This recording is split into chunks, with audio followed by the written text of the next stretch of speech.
Thinking Aloud. Conversations on the leading edge of knowledge and discovery with psychologist Jeffrey Mishlove.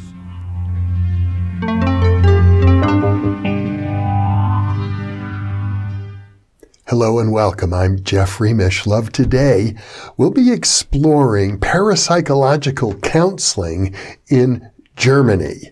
My guest is Professor Walter von Lucadou, who is the director of the Parapsychologische Beratungsstelle, or the Parapsychology Counseling Office in Freiburg, Germany. For the last 32 years, this facility has been funded by the state of Baden-Württemberg in Germany, and we just learned recently that unfortunately the state has somewhat capriciously dropped its funding, and we'll be discussing that in the program. Walter is the author of 3 books on parapsychological topics that have been published in the German language. He has his doctorate not only in psychology, but also in physics, and has done some very important theoretical research, which we'll also be discussing. This is an internet interview, and now I will switch over to the internet video. It's good to see you, Walter. I haven't been in touch with you for a while, and I know you had it sounded like a rather traumatic experience, suddenly losing all the government support. Yes, because there is, in the government, there was one person which just came to this department, and she is hating parapsychology, and he maintains that every person we speak to should go to a psychiatry. So that's really a very evil thing. But I wonder that they could, that they could do it, because I wrote several letters to the parliament, and they simply say, well, if they decide to do so, then we cannot interfere. So is your institute receiving any other support?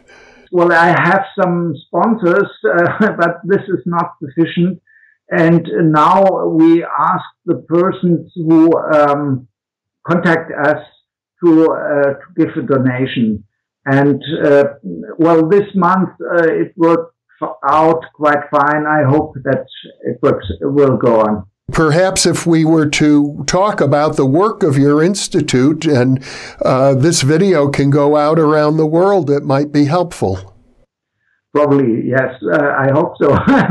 Well, in the moment, if you call us, then the answering machine, they say that you have to give a donation, and then you can write down your phone number, and then I call back. So it works quite fine. But some persons, well, they don't have money or don't access to a bank, so I cannot help them. That's the problem. You've been operating this institute for several decades. Yes, for 30 years. It's running since 30 years, and it's rather successful, and many other places where they also try to do the same. And it's incredible that our government just in this moment just closes everything. And well, they maintained that they want to make a kind of reorganization using, well, they are more interested in cults and religions, but there had been a development. This was in the beginning 20 years ago or 30 years ago. There was a problem with cults, but this doesn't exist anymore. So it's really stupid to give money to help for persons who are in cults, because they do not exist. And they said, well, if you are counseling persons who have problems with cults or religious groups, then we will give you money. but this does not happen. So you see, they arranged a condition which I could not accept, and then they said, well, there's no money for parapsychology or such thing anymore because we have changed our politics, and this is really stupid because we have so many clients, so many persons contacted us, about 3,000 per year, and they say, well, there's nothing to do. I gather that the large percentage of people who call you are having poltergeist disturbances. Yes, right. Many persons have poltergeist disturbances, and many persons are very worried by having precognitive dreams and such things. And and we can really help them. That's the point. Yes, you have a track record, and I would imagine it's a question of mobilizing support from the community. I hope that some persons who read it in the newspaper that the support has finished, that they probably will help us, but it's too early to well, this for 2 weeks now, and I can only say that a lot of persons, they pay a donation, and then I talk to them, and if it goes on in the same way, we can save the project. Now, you yourself, for the benefit of our viewers, have credentials both in physics and in psychology. Yes, I think this is necessary because, you can avoid the term parapsychology. We simply speak of unusual or exceptional experiences. And sometimes they have to do with physics. Sometimes you can explain it with physics. Sometimes it's more psychological. But very often it's both. So take a very simple example. I have a huge pile of photos where you can see ghosts. And in most cases, not in all, but in most cases, people using a camera, and they go, for instance, in a room where it's cold, and then they can see shadows and nebulas, and so. And of course, you can project a face in such photos, of course, but they do not know that this is a physical effect or another. We call this Rayleigh scattering. Yes, this is because the short, the blue light is scattered much stronger than the red one, the red light, and therefore they see something which they cannot see with their eyes, but the camera can see it. Another problem are the so-called orbs. You know this, and this is really optical effect. We call it Maxwell. They are Maxwell discs. Well, you can understand them, and it's known in physics.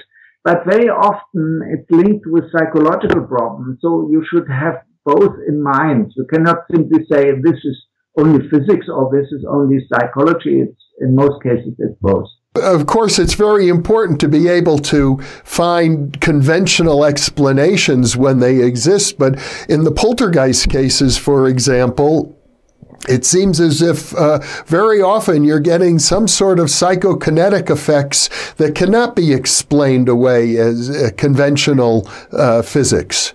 Yes, of course. I have been in flats where it looks as if a bomb had exploded. Everything was destroyed. And the person said, well, we have not done this. Well, they have a problem. And you cannot simply explain it. So in this case, we have really a need of theoretical models to understand the so-called poltergeist cases. Or what I want to say is we have developed a model, and I call this not poltergeist or spook or haunting, but I call this a so-called embodiment disturbance. Embodiment means that any person is always embedded in the surrounding in a very complicated and multiple way, both psychological and physical, and all this together forms a self-organizing system. And in such systems, very strange things can happen. This is the underlying model. And so what I say is the embodiment disorder is a kind of externalization of psychological problems which are not aware to the subject. And from this point of view, you can really see that this is nothing threatening, but it's helpful because they do not get ill or do not get somatic disorder because they can externalize, so to say, the disturbance. And this helps to deal with problems. But of course, you have to explain it to the person. And it's really astonishing. In many cases, it needs to give this explanation and then it stops.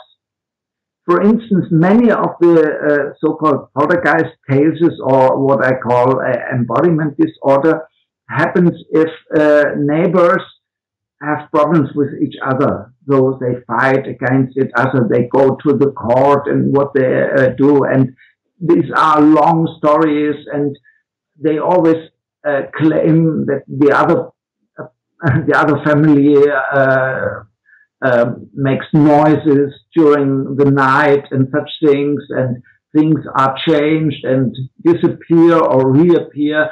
And of course, you have to check whether this is really a poltergeist case. But if you explain it to them, they realize that the problem is not the neighbor, but it's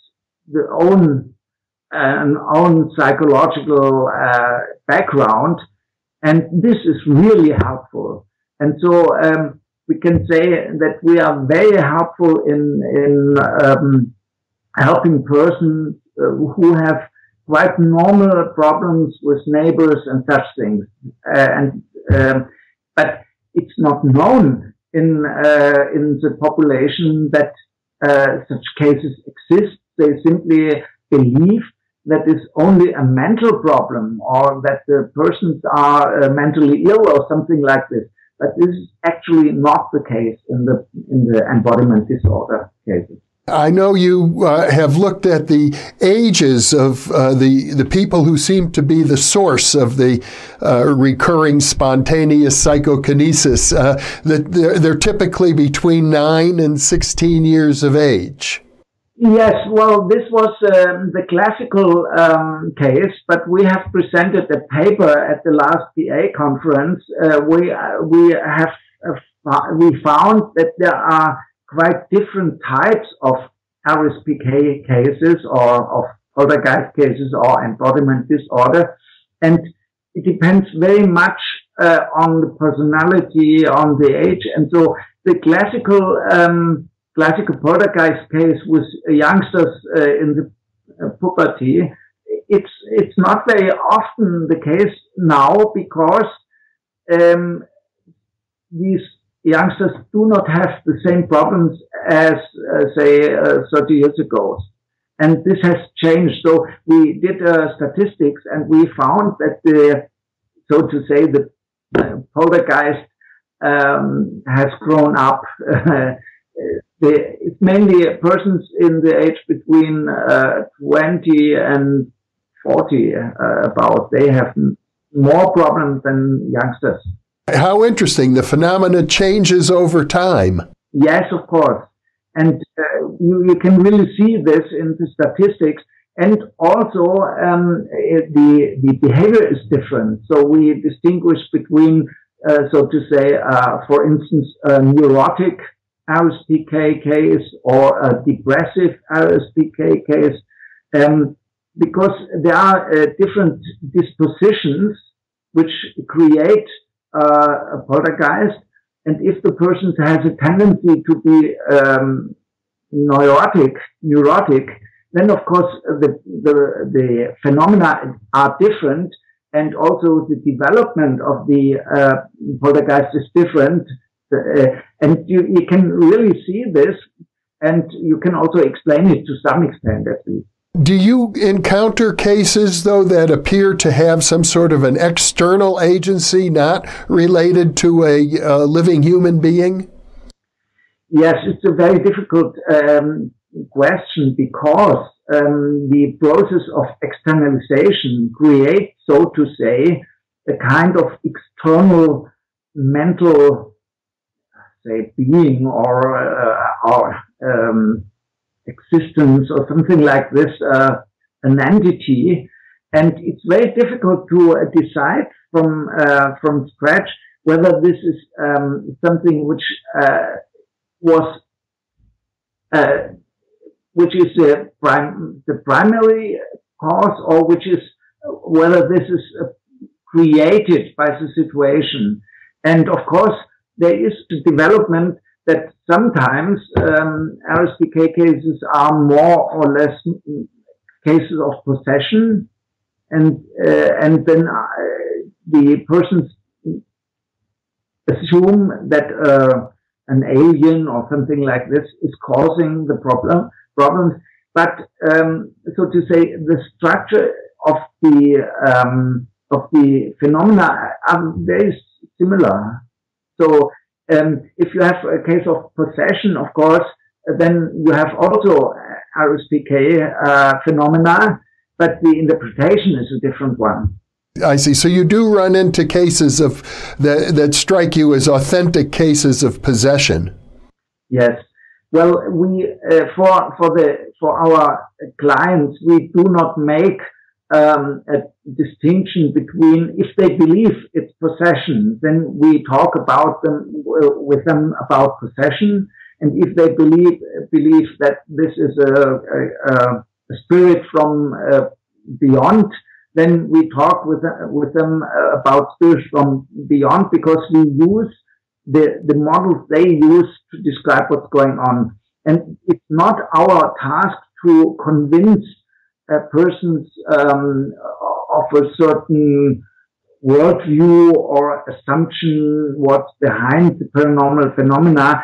We simply want to take their own resources to help them, that they can cope with the problem on the basis on their own ideas and their own pictures they use. Only in those cases where this does not work, because for instance, if you believe that the entity you are possessed of is very cruel or very negative, then of course you have to try to change this. Yeah, because I gather your overall view is that this is not necessarily a harmful phenomenon. It can turn out to be quite positive. Yes, exactly. But sometimes you cannot simply say this is helpful, because the interpretation of the person is that they do not accept what is going on. And then, of course, you have first to find out why they cannot accept the phenomena and why they are so caring for them. And this is very important. So when I say, if I say it's a kind of psychosomatic reaction, this is also an interpretation, of course. And so, well, in practice, you have so many different cases of RSPK as you have different persons. To go back to the government support that you received, I understand it's not from the federal government in Germany, it's from the state Yes. where you're located. From our point of view, the amazing thing isn't that you lost your funding. The amazing thing is that you ever received state funding for this sort of thing in the first place. I wonder, how did that come about? Yes, well, this was a development which had to do with the interest of youngsters with occult practices in the in the 80s and 90s of the last centuries. And the teachers and the schools, they were very much, they didn't know what to do and how to cope with this phenomenon. And of course, they were very fearful. And I started the project because I wanted to talk with the youngsters about what they are doing. And they are very much interested in parapsychology, and they were very, they liked it very much if I gave some lectures or presentations about parapsychology, because then they could understand what they were doing. And they were much more, so to say, skeptical about certain interpretation, and this was very successful. So we don't have this problem anymore in Germany. Nevertheless, the young people still use Ouija boards and such things, but they don't have any problems anymore because they know what they are doing.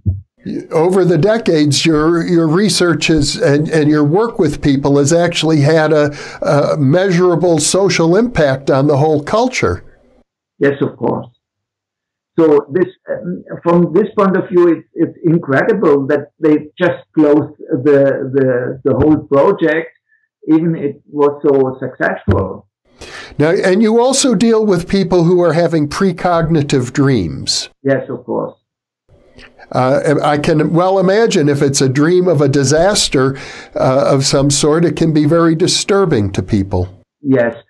Most people who have problems with it, they believe that they are responsible for the disaster, or that they are guilty, that they had not prevented something, and that they could not help. And well, it's necessary to explain to them that they can really, that they cannot do this very easily. And we have a kind of service.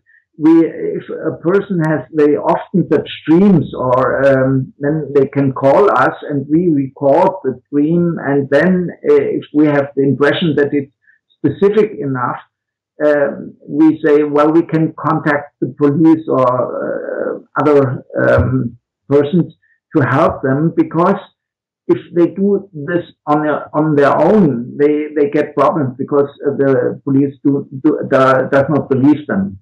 But you have to explain what's going on, and that it's not that you cannot use it as a proof, and everything, well, which is known in parapsychology, you can explain to the police, and this is very helpful. So you have personal relationships with the police? Yes, and sometimes they even call me because they have questions. They ask, well, if, for instance, just take a very simple example.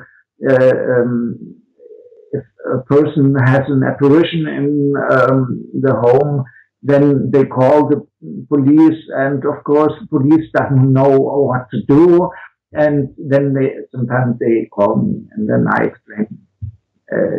explain it to them.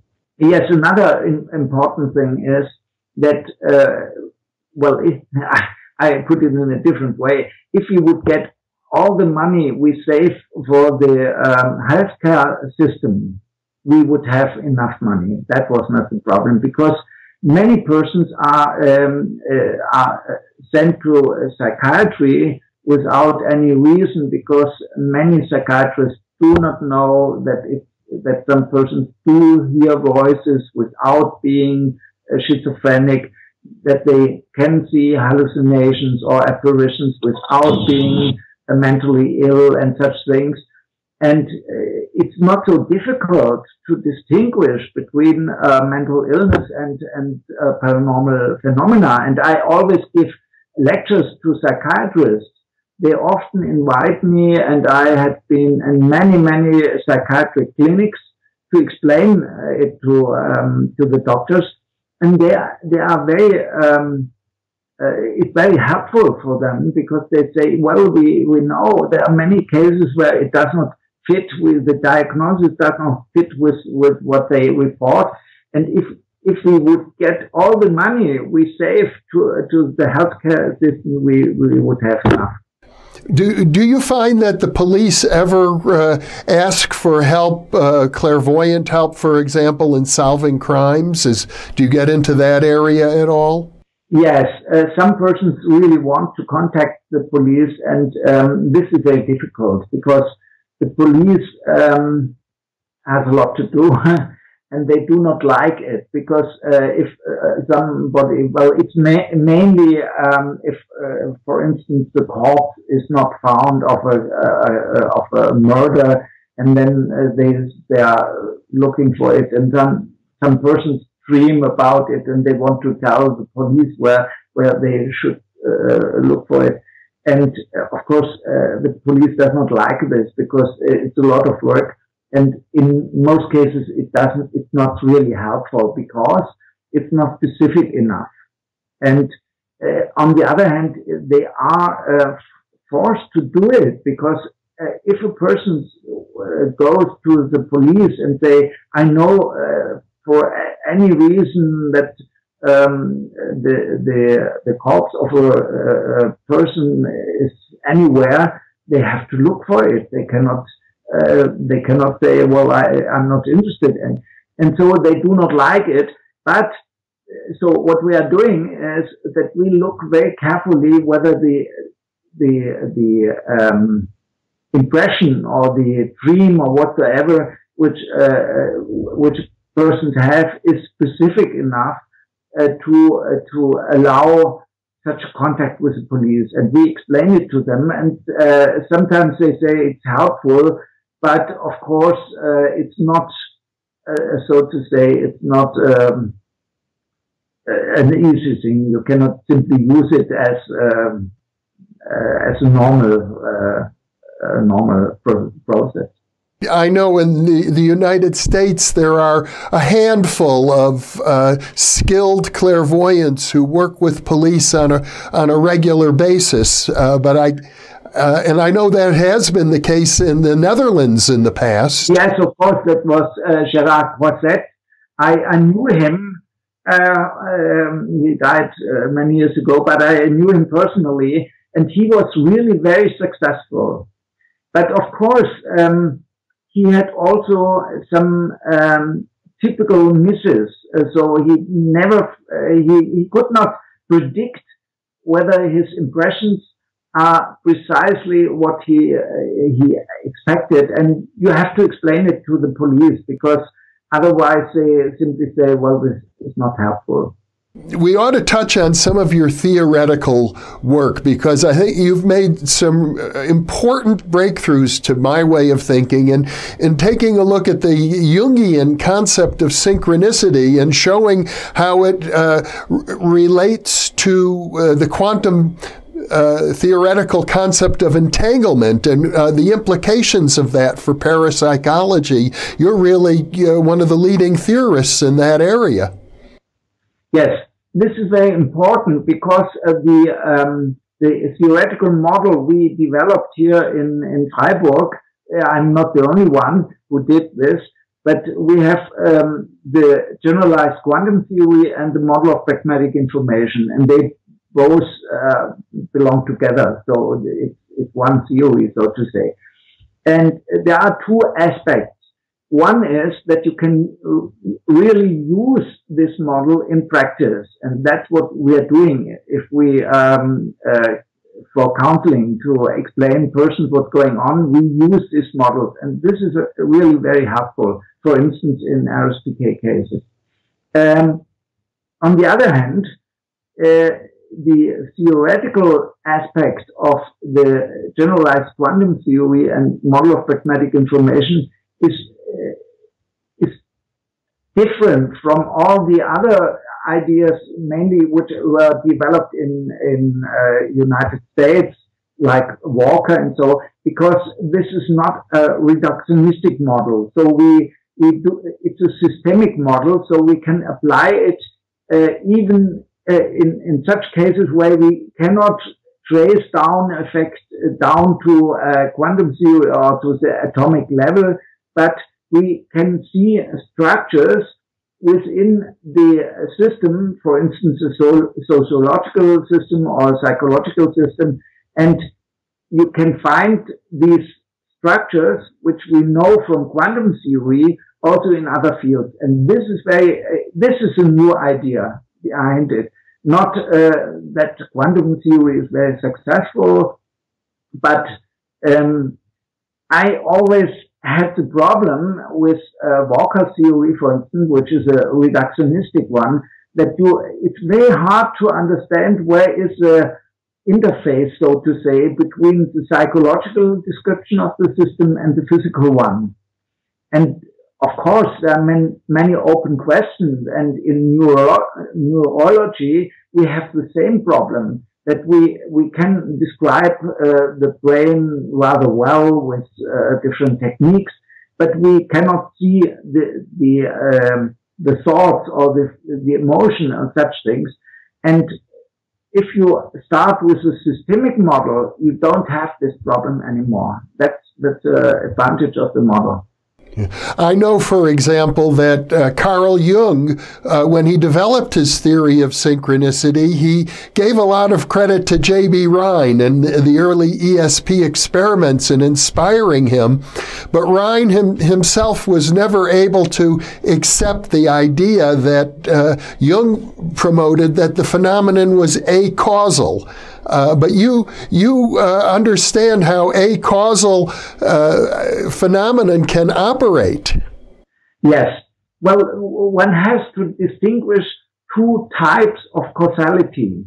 And to some extent, I think it was a mistake to call the synchronistic events as acausal, because then you believe there is no reason why they exist.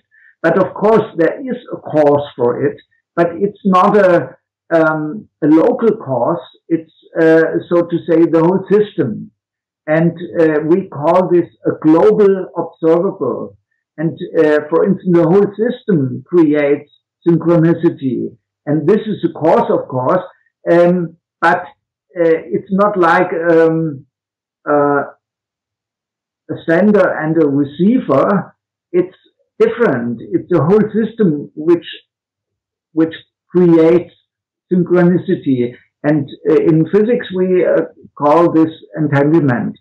And so you can say that the model of Carl Gustav Jung has been developed further, and now we can understand much better what is the reason that entanglement in the system exists and how it comes across and how to deal with entanglement. But one can see that Carl Gustav Jung already criticized the approach of G.B. Rhine, because G.B. Rhine thought he thought that it's a causal effect in the sense that you have a sender and a receiver and something between. But we do not find something between. We have only a correlation between two effects. And this is much better explained by entanglement correlations. You've even gone so far as to propose that parapsychologists can work with this in order to eliminate or at least reduce the decline effect and in the laboratory produce stronger effects. Yes. And this is a very important issue because we have developed a technique which we call the matrix, the matrix method. And the idea is very simple. If you have a system with many different variables, say physical variables and psychological variables, and you have a kind of PK situation where there is a task or a situation where PK effects occur, then of course you have many psychological variables which you can investigate and also many physical variables. And now the idea is that you measure not single variables, but a whole set of variables. And then you correlate every variable with every physical variable with every psychological variable. And then you get a kind of matrix. and you can find that there are some correlations that are highly significant. Now you can count how many such correlations exist, and then of course you can find that you get more correlations than you get in a control situation. Okay, so from this point of view, that's not much different from a normal PK experiment. But if you have causal interactions, then of course you would expect that the different cells within the matrix which show these correlations are always the same if you repeat the experiment. And these would be causal interactions. But if these are entanglement interactions, then this is really a necessary condition. Then the cells have to change from one experiment to the other. So they, so to say, they jump around within the matrix, but the overall correlation is maintained. And from this point of view, you can clearly distinguish between causal processes and entanglement processes. And this is very important because you can apply it to, for instance, in medicine, for instance, in homeopathy or medical treatment. You can find out which parts of the system are causal and which parts are entanglement processes. And I have done a lot of experiments, and I found that it's not really useful within parapsychology to cut out all causal effects, because causality and entanglement belong together.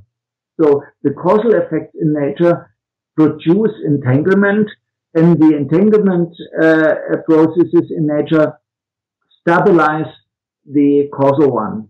And in parapsychology, we want to get rid of the causal ones because we think these are artifacts. But this is stupid because nature, well, does not make this distinction.